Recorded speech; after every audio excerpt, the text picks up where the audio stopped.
ने भारत को घेरने की अपनी कोशिशों को बढ़ाना शुरू कर दिया है। यही वजह है कि उसने नेपाल के बाद अब बांग्लादेश पर आर्थिक रूप से मेहरबानी दिखानी शुरू कर दी है, ताकि उसे भी अपने साथ मिला सके और भारत की घेराबंदी करने में कामयाबी मिल सके। इसी के मद्देनजर चीन बांग्लादेश को नदी परियोजना के लिए $1 अरब का कर्ज देने जा रहा है।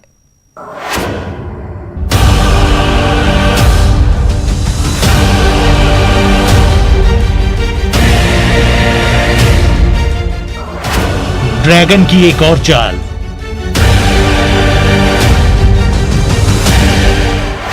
बांग्लादेश पर डाल रहा डोरे।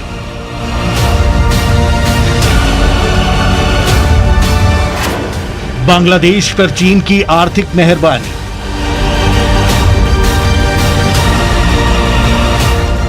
क्या है इन करीबियों का मकसद? भारत को घेरने की अलग अलग कोशिश। अब एक और बड़ी रणनीति पर सहमति।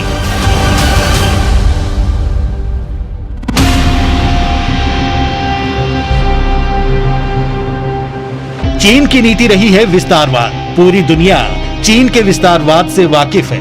नए नए षड्यंत्र के जरिए चीन अपना विस्तार बढ़ाता जा रहा है। विस्तारवाद को लेकर बदनाम चीन कोरोना काल में पूरी दुनिया की आंखों में खटकने लगा। पूरी दुनिया चीन के कारनामों पर जब सवाल उठाने लगी तो ड्रैगन ने फिर चाल चली। दुनिया का ध्यान भटकाने के लिए भारत से पंगा लेना शुरू कर दिया। लद्दाख समेत कई जगहों पर चीन के सैनिक भारत की तरफ बढ़ने लगे थे, लेकिन भारतीय सैनिकों ने भी इसका मुंहतोड़ जवाब दिया।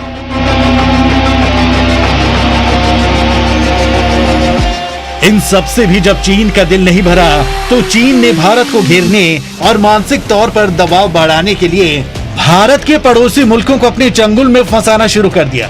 अलग अलग हथकंडे अपनाने लगा।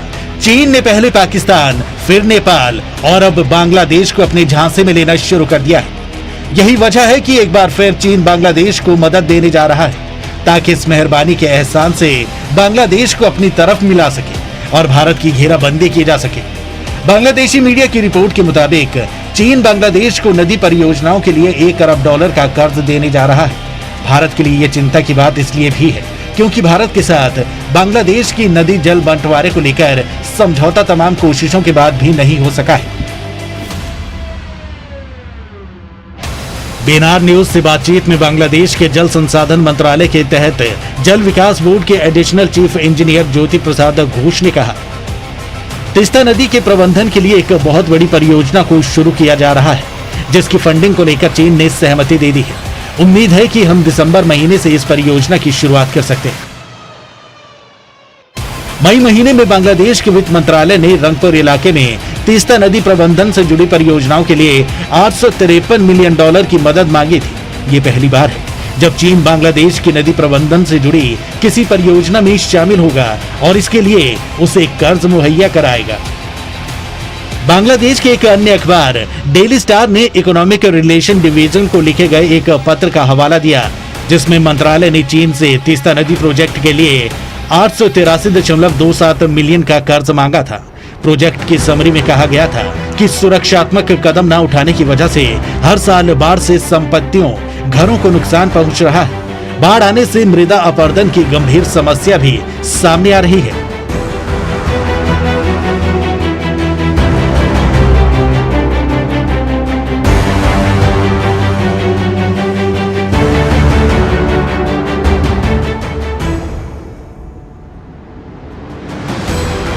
जबकि भारत के साथ तीस्ता नदी जल बंटवारा समझौते को लेकर बांग्लादेश किसी नतीजे पर पहुंचने का इंतजार कर रहा है। बांग्लादेश कई बार अपनी समस्याओं के लिए भारत को जिम्मेदार ठहरा चुका है। बांग्लादेश भारत से ढलान पर है, इसलिए बांग्लादेश जल आपूर्ति के लिए भारत पर निर्भर है। हालांकि पश्चिम बंगाल की मुख्यमंत्री ममता बनर्जी के कड़े विरोध की वजह से ये समझौता पिछले 8 सालों से लटका हुआ है। जल संसाधन मंत्रालय के वरिष्ठ सचिव कबीर बिन अनवर ने डेली स्टार से बातचीत में कहा, भारत की तरफ बनाए गए बांध की वजह से सर्दियों में पानी का बहाव धीमा पड़ जाता है, जिससे बांग्लादेश में करीब 2 महीने तक जल संकट जैसी स्थिति हो जाती है। अगर हम इस परियोजना को लागू कर पाते हैं तो सर्दियों में बांग्लादेश के एक बड़े हिस्से में जल आपूर्ति सुनिश्चित हो जाए। तीस्ता नदी भारत के सोलामो से निकलती है और सिक्किम पश्चिम बंगाल से गुजरती है। बांग्लादेश के चिलमड़ी में ब्रह्मपुत्र नदी में मिलने से पहले ये यहाँ के रंगपुर डिवीजन में प्रवेश करती है। तीस्ता उन 54 नदियों में से एक है जो भारत से बहते हुए बांग्लादेश में प्रवेश करती है। पिछले कुछ महीनों से ढाका और बीजिंग की भी नजदीकियां बढ़ी है। चीन ने जून महीने में ही बांग्लादेश के 97% निर्यात को टैरिफ मुक्त करने का ऐलान किया था। बांग्लादेश और चीन के बीच केवल व्यापारिक संबंध ही नहीं है, बल्कि पिछले कुछ महीनों में दोनों ने स्वास्थ्य क्षेत्र में भी आपसी सहयोग बढ़ाया है। जून में चीन के राष्ट्रीय स्वास्थ्य मिशन के शीर्ष स्तर के डॉक्टरों का एक प्रतिनिधि दल कोरोना महामारी से निपटने में बांग्लादेश सरकार की मदद करने पहुंचा था। बांग्लादेश के स्वास्थ्य मंत्री ने चीन से अपील की कि जब वो कोरोना की वैक्सीन बना ले तो उसे प्राथमिकता दे। Bureau report, news 18। भारत और चीन के रिश्तों में तनाव के बीच चीन पड़ोसी देशों को अपने पाले में करने में जुटा है। पहले पाकिस्तान, फिर नेपाल और अब नजरें हैं बांग्लादेश पर। चीन किसी भी देश पर जब किसी तरह का रहमो करम करता है तो यूं ही नहीं करता, इसके पीछे उसका बड़ा हित छुपा होता है। भारत नेपाल के रिश्तों में पहली बार जो कड़वाहट आई, उसके पीछे चीन की गहरी चाल थी। सिलसिलेवार तरीके से आपको बताते हैं कि नेपाल को कैसे भारत के खिलाफ आग उगलने के लिए तैयार किया गया।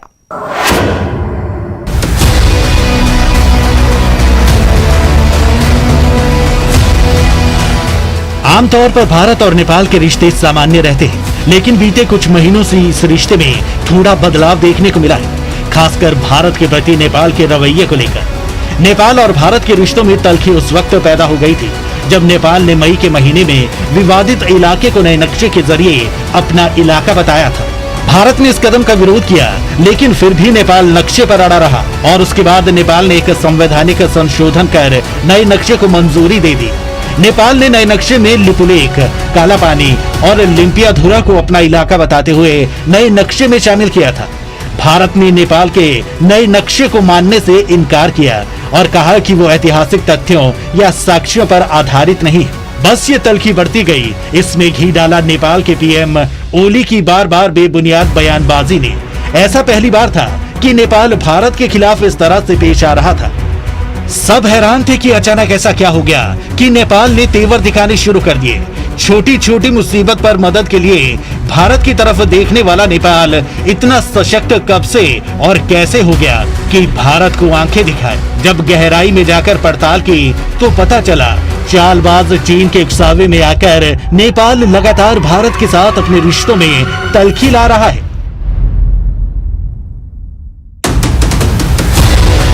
नेपाली प्रधानमंत्री तो इस सारे प्रकरण में इतने आगे निकल गए कि भगवान राम को भी नेपाली बता दिया। बताएं भी क्यों ना, चीन का साथ जो मिला हुआ था। ओली ने दावा किया कि असली अयोध्या नेपाल में है। इस पर विवाद होने के बाद भी ओली सरकार ने नेपाल में श्री राम का भव्य मंदिर बनवाने का आदेश दे दिया है। उन्होंने बीते दिनों कहा था कि नेपाल के ठोरी के पास अयोध्यापुरी में भगवान राम का जन्म स्थान है। चीन ने अपने राजदूत के जरिए जाल बिछाकर नेपाल को फंसाया, लुभाया और फिर उसके कंधे पर बंदूक रखकर भारत पर दागी।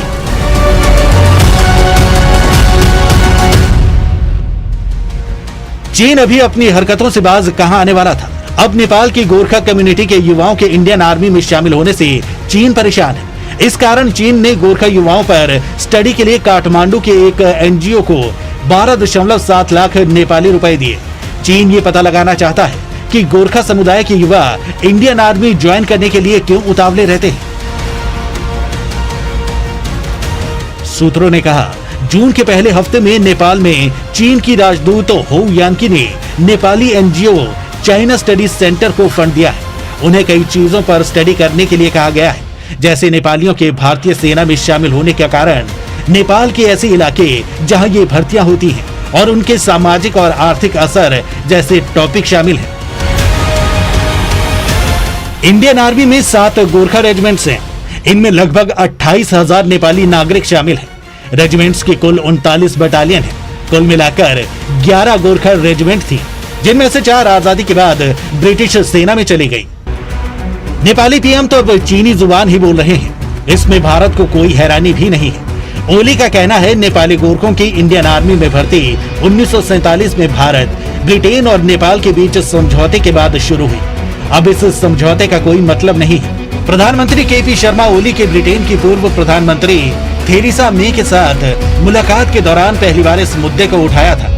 चीन की शह पर नेपाल की कम्युनिटी पार्टी विपल्लव ने नेपाल के युवाओं को गोरखा रेजिमेंट में शामिल होने से रोकने के लिए अभियान शुरू किया है। सीपीएन विपल्लव की कल्चरल विंग भारत विरोधी कैंपेन चला रही है। इसके लिए नुक्कड़ नाटक, लोक नृत्य और अन्य सांस्कृतिक कार्यक्रम हो रहे हैं। भारत के स्वतंत्रता दिवस के मौके पर नेपाल के प्रधानमंत्री केपी शर्मा ओली ने प्रधानमंत्री नरेंद्र मोदी को फोन कर बधाई दी। नेपाल के प्रधानमंत्री ने स्वतंत्रता दिवस के साथ ही सुरक्षा परिषद का अस्थायी सदस्य चुने जाने पर भी बधाई दी थी। जानकार दोनों नेताओं के बीच इस बातचीत को भारत की तरफ दोस्ती का हाथ बढ़ाने की नेपाल की नई पहल के तौर पर देख रहे हैं। पिछले कई महीनों के टकराव के बाद ये पहली बार था जब दोनों देशों के प्रधानमंत्रियों के बीच बातचीत हुई। ये अच्छा संकेत जरूर है।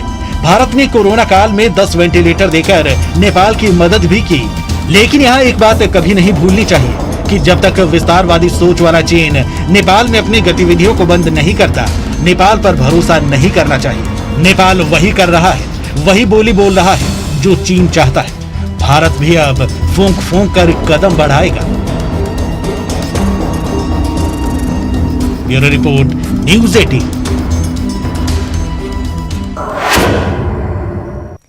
चीन और पाकिस्तान की जहरीली जुगलबंदी तो हिंदुस्तान कई बार देख चुका है। अमेरिका के हाथ खींचने के बाद पाकिस्तान को कोई मददगार चाहिए था, जो चीन से बेहतर कोई और हो ही नहीं सकता था। और अपनी विस्तारवादी अतिक्रमणवादी सोच को प्रबल करने के लिए चीन को पाकिस्तान से अच्छा मोहरा नहीं मिल सकता था। चीन की पाकिस्तान पर एक के बाद एक मेहरबानियां बयां कर रही हैं कि इन दोनों देशों का साथ आना भारत को कमजोर करने की कभी ना पूरी होने वाली हसरत भर है।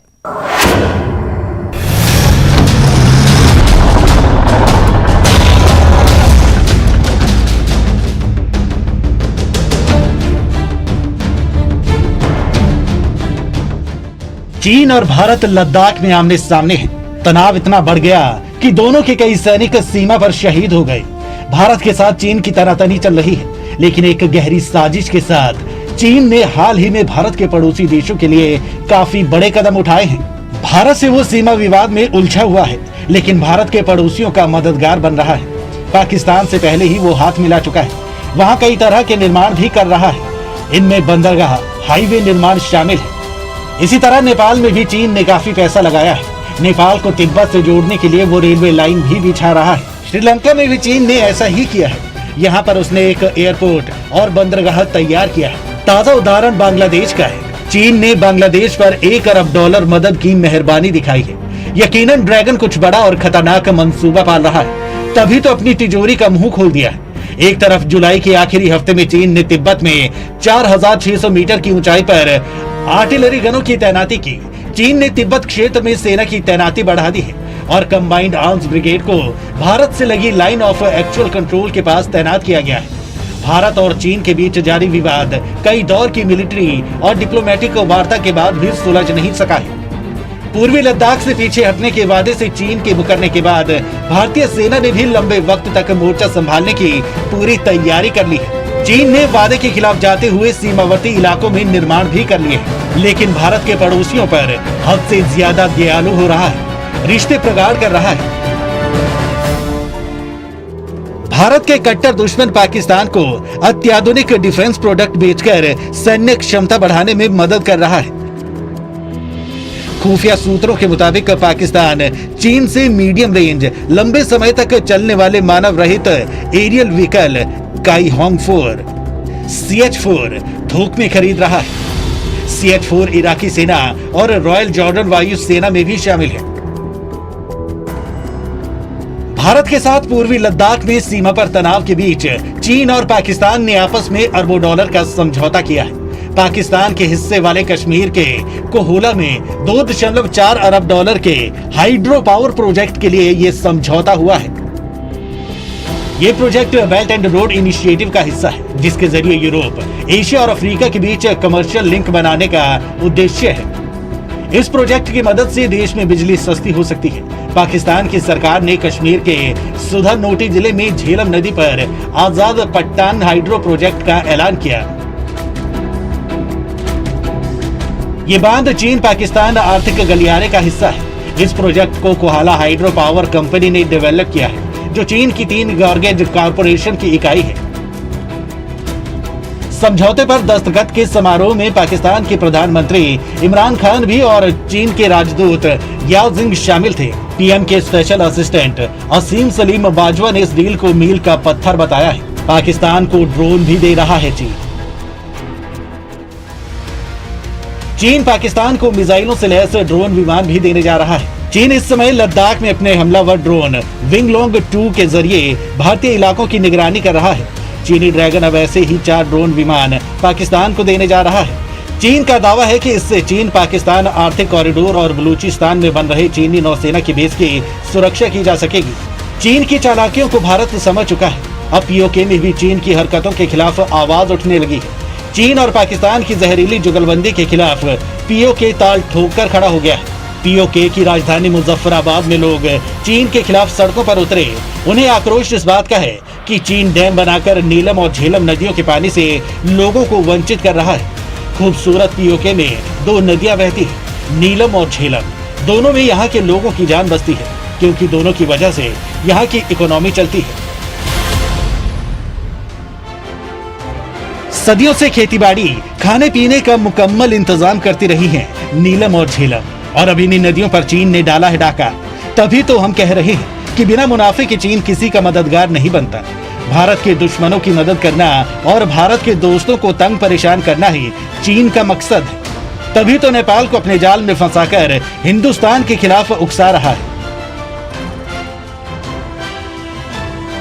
पाकिस्तान की मदद कर रहा है, हथियार दे रहा है, और भूटान, जो भारत का अच्छा दोस्त है, उसके साथ नया सीमा विवाद छेड़ दिया है। जानबूझकर चीन भूटान को परेशान कर रहा है, लेकिन भारत चीन की हर चाल का माकूल जवाब दे रहा है। अब भारत ड्रैगन से डरने वाला नहीं, बल्कि डटकर मुकाबला कर रहा है। लद्दाख में भी हम चीन की आंखों में आंख मिलाकर सीना तान कर खड़े हैं।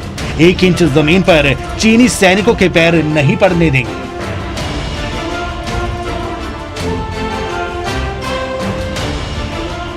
Bureau report, news 18।